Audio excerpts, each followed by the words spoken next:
Hey, it's Pick and Roll, Coach's Spotlight, and we've got Bill Wolf from Cumberland Valley with us tonight.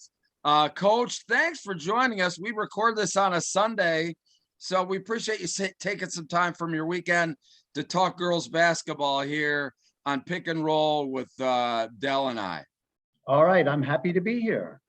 Well, good. Hey, listen, talk a little bit about Cumberland Valley girls basketball. I mean, you've been fortunate. I guess one of the things that people probably know most about you is you had this family of basketball players go through Cumberland Valley. Talk about that and talk about the whole culture there of Cumberland Valley girls basketball.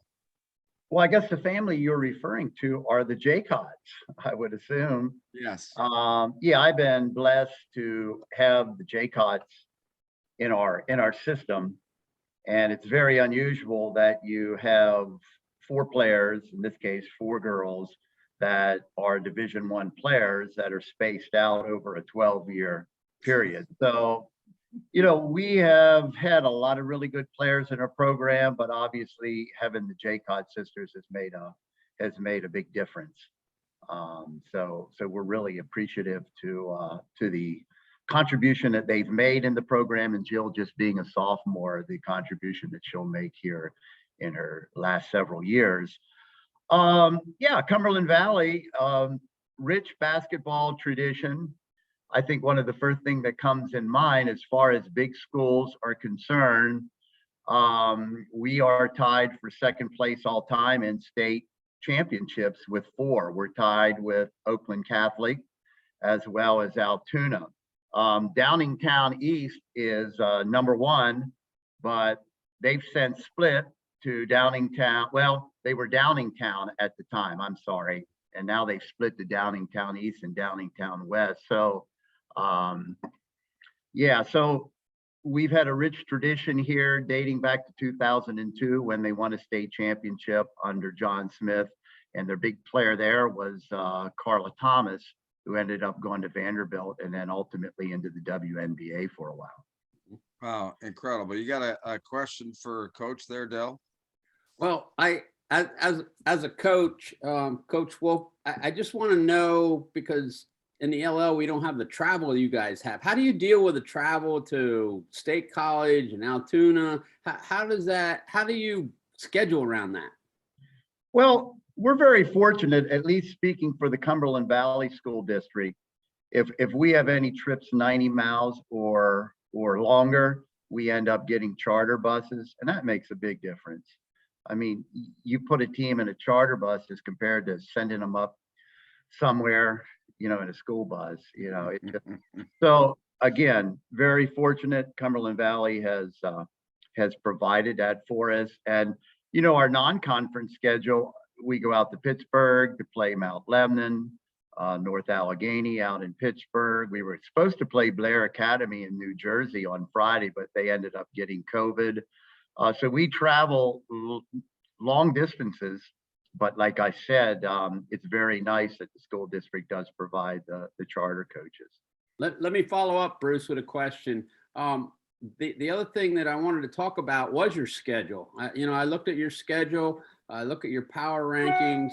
Obviously, you weren't afraid to step out, and the program that you have, you shouldn't be. How long ahead is your scheduling? Like, is it a 2-year, or do you do it year to year to look to say, I got a really good team. I'm going to go to New Jersey. I'm going to go to Pittsburgh. I'm going to go to Washington, wherever you go. Yeah.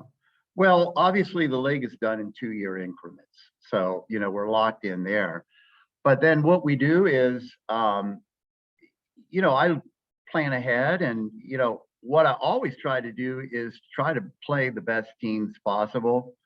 Kind of the plan is, if we can get some non-conference games against some schools from out of DC or New York City area, New Jersey, that ultimately will be as good, if not better, than maybe what we see in the state competition.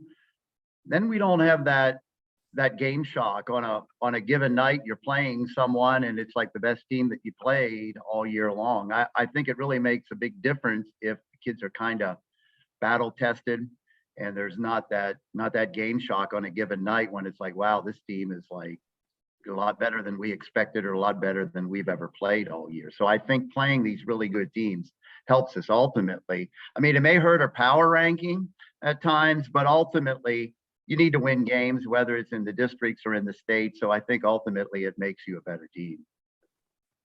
Yeah, I like that word game shock. I'm gonna have to remember that. But is there anything, obviously you're trying to get your team ready for the postseason, playing those types of, travel games and tough teams.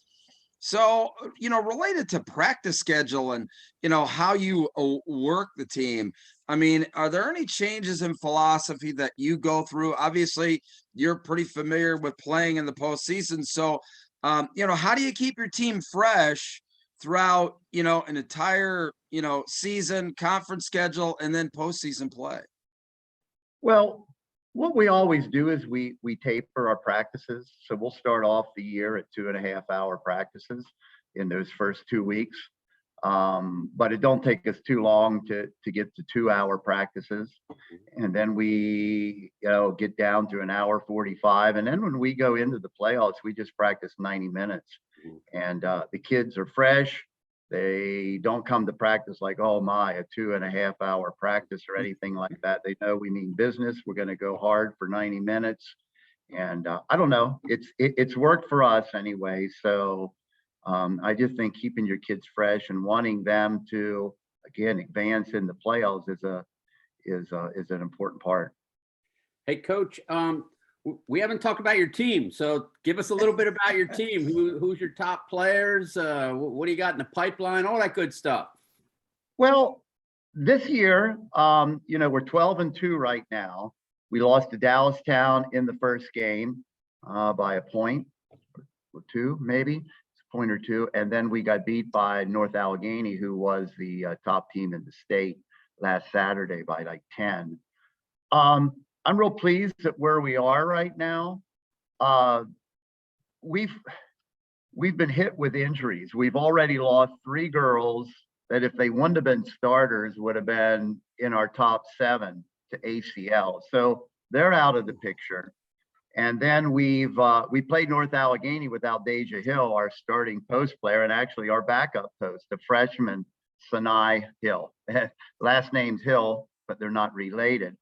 So we've had to deal with injuries, but ultimately the team has responded really well. The kids that needed to step up have. Obviously, with a team, if you really want to make a push in the playoffs, you need to have a really good point guard and you need to have a really good post player, and we're blessed with both. I mean, we have Jill Jaycott at the point. She's outstanding, one of the best players in the state, regardless of class. And then Deja Hill, she's a 3-4 year starter, tremendous athlete, great rebounder, tough to match up with, and a great defender. So we have those 2 kids, good post, good point guard, and then these other kids that have stepped in and have played, are playing really good basketball. So I like where we're at. I think that we need to continue to improve, but I think we do have the opportunity to make a push in districts and then hopefully qualify for states, and at that point of the season, see where we're at. And then always, injuries always play a big part as you go into the postseason. Yeah, and talk a little bit about, you're really getting into the teeth of your conference schedule from the teams that you've, looked at in the Mid-Penn. Who are some of the ones that you've got your eye out for, challenging you for a conference championship? Well, obviously, our big rival is CD, and they're very good, and they're continuing to improve. Caroline Shirey, she was the girl that tore her ACL, and she's came back this year.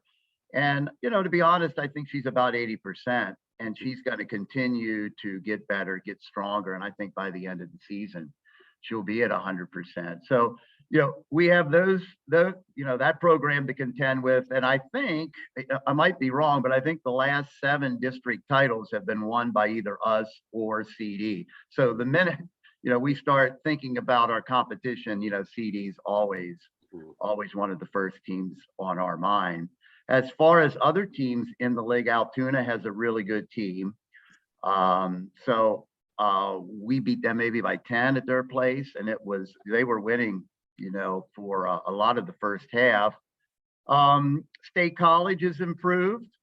So I would say those teams, definitely CD, Altoona right behind them, and State College has improved, and then we'll see kind of how some of these other teams progress as we finish up the season.